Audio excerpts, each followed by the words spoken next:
दोस्तों, सबसे पहले सब्सक्राइब करें, नोटिफिकेशन बेल दबाएं और सबसे पहले वाली ऑप्शन ऑल करें, जिससे हमारी आने वाली नई वीडियो की नोटिफिकेशन आपको फ़ौरन मिल जाएगी। राजा ने सारंधा से कहा, आज शत्रु जरूर किले में घुस आएंगे। सारंधा, ईश्वर ना करे कि इन आंखों से वह दिन देखना पड़े। राजा ने कहा, मुझे बड़ी चिंता इन अनाथ स्त्रियों और बालकों की है। गेहूं के साथ यह घुन भी पिस जाएंगे। सारंधा ने कहा, हम लोग यहाँ से निकल जाएं तो कैसा? राजा ने कहा, इन अनाथों को छोड़कर। सारंधा ने कहा, इस समय इन्हें छोड़ जाने में ही कुशल है। हम ना होंगे तो शत्रु इन पर कुछ दया ही करेंगे। राजा ने कहा, नहीं, यह लोग मुझसे ना छोड़े जाएंगे। मर्दों ने अपनी जान हमारी सेवा में अर्पण कर दी है। उनकी स्त्रियों और बच्चों को मैं कदापि नहीं छोड़ सकता। सारंधा ने कहा, लेकिन यहाँ रहकर हम उनकी कुछ मदद भी नहीं कर सकते। राजा ने कहा, उनके साथ प्राण तो दे सकते हैं। मैं उनकी रक्षा में अपनी जान लड़ा दूंगा। उनके लिए बादशाही सेना की खुशामद करूंगा। कारावास की कठिनाइयां सहूंगा, किंतु इस संकट में उन्हें छोड़कर नहीं जा सकता। सारंधा ने लज्जित होकर से झुका लिया और सोचने लगी, निस्संदेह प्रिय साथियों को आग की आंच में छोड़कर अपनी जान बचाना घोर नीचता है। मैं ऐसी स्वार्थी क्यों हो गई हूँ? लेकिन एकाएक विचार उत्पन्न हुआ। बोली, यदि आपको विश्वास हो जाए कि इन आदमियों के साथ कोई अन्याय ना किया जाए, तब तो आपको चलने में कोई बाधा तो ना होगी। राजा ने सोचकर कहा, कौन विश्वास दिलाएगा? सारंधा बोली, बादशाह के सेनापति का प्रतिज्ञा पत्र। राजा ने कहा, हाँ, तब मैं सनानंद चलूंगा। सारंधा विचार सागर में डूबी। बादशाह के सेनापति से क्यों कर यह प्रतिज्ञा करवाऊं? कौन यह प्रस्ताव लेकर वहां जाएगा? और निर्दयी ऐसी प्रतिज्ञा करने ही क्यों लगे? उन्हें तो अपनी विजय की पूरी आशा है। मेरे यहाँ ऐसा नीति कुशल, वाक्यपटु, चतुर कौन है जो इस दुस्तर कार्य को सिद्ध करे? छत्रसाल चाहे तो कर सकता है, उसमें यह सब गुण मौजूद हैं। इस तरह मन में निश्चय करके रानी ने छत्रसाल को बुलाया। यह उसके चारों पुत्रों में बुद्धिमान और साहसी था। रानी उससे सबसे अधिक प्यार करती थी। जब छत्रसाल ने आकर रानी को प्रणाम किया तो उसके कमल नेत्र सजल हो गए और हृदय से दीर्घ निश्वास निकल गया। छत्रसाल ने कहा, माता, मेरे लिए क्या आज्ञा है? रानी बोली, आज लड़ाई का क्या ढंग है? छत्रसाल ने कहा, हमारे 50 योद्धा अब तक काम आ चुके हैं। रानी बोली, बुंदेलों की लाज अब ईश्वर के हाथ है। छत्रसाल ने कहा, हम आज रात को छापा मारेंगे। रानी ने संक्षेप में अपना प्रस्ताव छत्रसाल के सामने उपस्थित किया और कहा, यह काम किसे सौंपा जाए? छत्रसाल ने कहा, मुझको। तुम इसे पूरा कर दिखाओगे? हाँ, मुझे पूर्ण विश्वास है। अच्छा, जाओ, परमात्मा तुम्हारा मनोरथ पूरा करे। छत्रसाल जब चला तो रानी ने उसे हृदय से लगा लिया और तब आकाश की ओर दोनों हाथ उठाकर कहा, दया निधि, मैंने अपना तरुण और होनहार पुत्र बुंदेलों की आन के आगे भेंट कर दिया। अब इस आन को निभाना तुम्हारा काम है। मैंने बड़ी मूल्यवान वस्तु अर्पित की है, इसे स्वीकार करो। दूसरे दिन प्रातःकाल सारंधा स्नान करके थाल में पूजा की सामग्री लिए मंदिर को चली। उसका चेहरा पीला पड़ गया था और आंखों तले अंधेरा छाया जाता था। वह मंदिर के द्वार पर पहुंची थी कि उसके थाल में बाहर से आकर एक तीर गिरा। तीर की नोक पर एक कागज का पुर्जा लिपटा हुआ था। सारंधा ने थाल मंदिर के चबूतरे पर रख दिया और पुर्जे को खोलकर देखा तो आनंद से चेहरा खिल गया। लेकिन यह आनंद क्षण भर का था। हाय, इस पुर्जे के लिए मैंने अपना प्रिय पुत्र हाथ से खो दिया। कागज के टुकड़े को इतने महंगे दामों किसने लिया होगा? मंदिर से लौटकर सारंधा राजा चंपत राय के पास गई और बोली, प्राणनाथ, आपने जो वचन दिया था उसे पूरा कीजिए। राजा ने चौंक कर पूछा, तुमने अपना वादा पूरा कर दिया?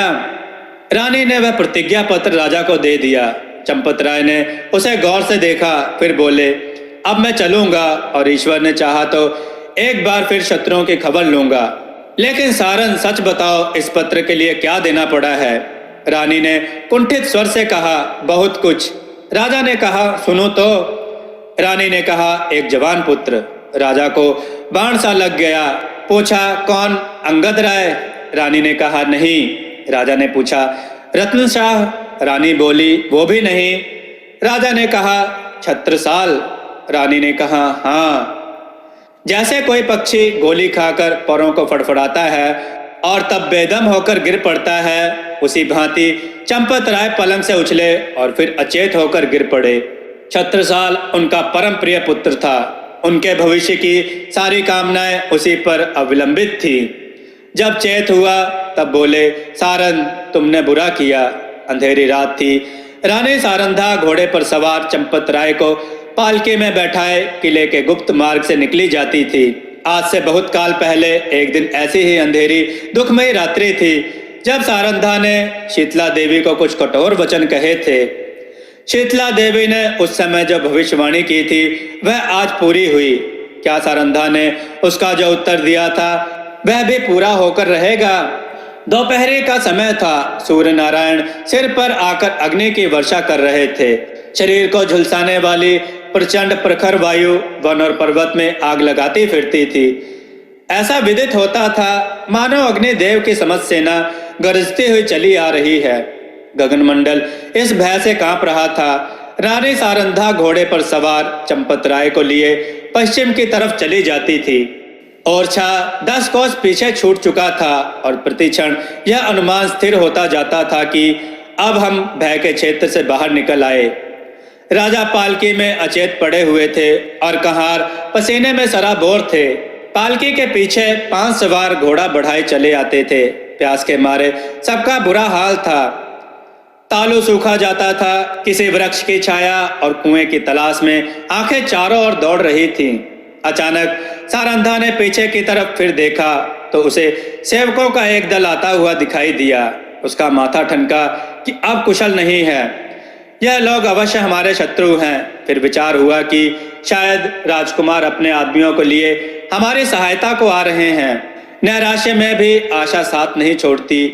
कई मिनट तक वह इसी आशा और भय की अवस्था में रही, यहाँ तक कि वह दल निकट आ गया और सिपाहियों के वस्त्र साफ नजर आने लगे। रानी ने एक ठंडी सांस ली। उसका शरीर तरणवत कांपने लगा। यह बादशाही सेना के लोग थे। सारंधा ने कहारों से कहा, डोली रोक लो। बुंदेला सिपाहियों ने भी तलवारें खींच ली। राजा की अवस्था बहुत शोचनीय थी, किंतु जैसे दबी हुई आग हवा लगते ही प्रदीप्त हो जाती है, उसी प्रकार इस संकट का ज्ञान होते ही उनके जर्जर शरीर में विरात्मा चमक उठी। वे पालकी का पर्दा उठाकर बाहर निकल आए। धनुष बाण हाथ में ले लिया, किंतु वह धनुष जो उनके हाथ में इंद्र का वज्र बन जाता था, इस समय जरा भी ना झुका। सिर में चक्कर आया, पैर थर्राए और वे धरती पर गिर पड़े।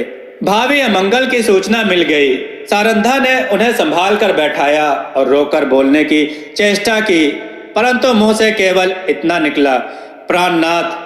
इसके आगे मुंह से एक शब्द भी ना निकल सका। आन पर मरने वाली सारंधा इस समय साधारण स्त्रियों की भांति शक्तिहीन हो गई, लेकिन एक अंक तक यह निर्बलता स्त्री जाति की शोभा है। चंपत राय बोले, सारन, देखो हमारा एक वीर जमीन पर गिरा। जिस आपत्ति से वह सब डरते रहे, उसने इस अंतिम समय में आ घेरा। मेरी आंखों के सामने शत्रु तुम्हारे कोमल शरीर में हाथ लगाएंगे और मैं जगह से हिल भी ना सकूंगा। हाय, मृत्यु तो कब आएगी? यह कहते कहते उन्हें एक विचार आया। तलवार की तरफ हाथ बढ़ाया, मगर हाथों में दम न था। तब सारंधा से बोले, प्रिय, तुमने कितने ही अवसरों पर मेरी आन निभाई है। इतना सुनते ही सारंधा के मुरझाए हुए मुख पर लाली दौड़ गई। आंसू सूख गए, इस आशा में कि पति के कुछ काम आ सकती हूँ। उसके हृदय में बल का संचार कर दिया। वह राजा की ओर विश्वास भाव से देखकर बोली, ईश्वर ने चाहा तो मरते दम तक साथ निभाऊंगी। रानी ने समझा राजा मुझे प्राण देने का संकेत कर रहे हैं। चंपत राय ने कहा, तुमने मेरी बात कभी नहीं टाली। सारंधा ने कहा, मरते दम तक ना टालूंगी। राजा ने कहा, यह मेरी अंतिम याचना है, इसे अस्वीकार न करना। सारंधा ने तलवार को निकट कर अपने वक्ष स्थल पर रख लिया और कहा, यह आपकी आज्ञा नहीं, मेरी हार्दिक अभिलाषा है कि मरूं तो यह मस्तक आपके पद कमलों पर हो। चंपत राय ने कहा, तुमने मेरा मतलब नहीं समझा। क्या तुम मुझे इसलिए शत्रुओं के हाथ में छोड़ जाओगी कि मैं बेड़ियां पहने हुए दिल्ली की गलियों में निंदा का पात्र बनूं? रानी ने जिज्ञासा की दृष्टि से राजा को देखा। वह उनका मतलब ना समझी। राजा ने कहा, मैं तुमसे एक वरदान मांगता हूँ। रानी ने कहा, सहर्ष मांगिए। राजा बोले, यह मेरी अंतिम प्रार्थना है, जो कुछ कहूंगा करोगी? रानी बोली, सर के बल करूंगी। राजा ने कहा, देखो तुमने वचन दिया है, इनकार न करना। रानी कांप कर बोली, आपके कहने की देर है। राजा बोला, अपनी तलवार मेरी छाती में चुभा दो। रानी के हृदय पर वज्रपात सा हो गया। बोली, जीवननाथ, इसके आगे वह और कुछ ना बोल सकी। आंखों में नैराश्य छा गया। राजा ने कहा, मैं बेड़ियां पहनने के लिए जीवित रहना नहीं चाहता। रानी बोली, मुझसे यह कैसे होगा? पांचवा और अंतिम सिपाही धरती पर गिरा। राजा ने झुंझला कर कहा, इसी जीवन पर आन निभाने का गर्व था। बादशाह के सिपाही राजा की तरफ लपके। राजा ने नैराश्यपूर्ण भाव से रानी की ओर देखा। रानी क्षण भर अनिश्चित रूप से खड़ी रही, लेकिन संकट में हमारी निश्चयात्मक शक्ति बलवान हो जाती है। निकट था कि सिपाही लोग राजा को पकड़ लें कि सारंधा ने दामिनी की भांति लपक कर तलवार राजा के हृदय में चुभा दी। प्रेम की नाव प्रेम के सागर में डूब गई। राजा के हृदय से रुधिर की धार निकल रही थी, पर चेहरे पर शांति छाई हुई थी। कैसा हृदय है वह स्त्री जो अपने पति पर प्राण देती थी, आज उसकी प्राणघातिका है। जिस हृदय से आलिंगित होकर उसने यौवन सुख लूटा, जो हृदय उसकी अभिलाषाओं का केंद्र था, जो हृदय अभिमान का पोषक था, उसी हृदय को सारंधा की तलवार छेद रही थी। किसी स्त्री की तलवार से ऐसा काम हुआ है। आत्माभिमान का कैसा विषाद में अंत है। उदयपुर और मारवाड़ के इतिहास में भी आत्मगौरव की ऐसी घटनाएं नहीं मिलती। बादशाही सिपाही सारंधा का यह साहस और धैर्य देखकर दंग रह गए। सरदार ने आगे बढ़कर कहा, रानी साहिबा, भगवान जानता है हम सब आपके गुलाम हैं। आपका जो हुक्म हो उसे हम जरूर पूरा करेंगे। सारंधा ने कहा, अगर हमारे पुत्रों में से कोई जीवित हो तो ये दोनों लाशें उसे सौंप देना। यह कहकर उसने वही तलवार अपने हृदय में चुभा ली। जब वह अचेत होकर धरती पर गिरी तो उसका सिर राजा चंपत राय की छाती पर था। इस प्रकार एक बहादुर वीरांगना का अंत हो गया। दोस्तों, आपको यह कथा कैसी लगी? अपने विचार और सुझाव कमेंट में जरूर दें। हमारी कथाओं को लाइक करें, हमारे चैनल को सब्सक्राइब करना ना भूलें। हमारी कथाओं को शेयर जरूर करें, जिससे लोगों को उत्तम ज्ञान प्राप्त हो। जय श्री राम भक्तों।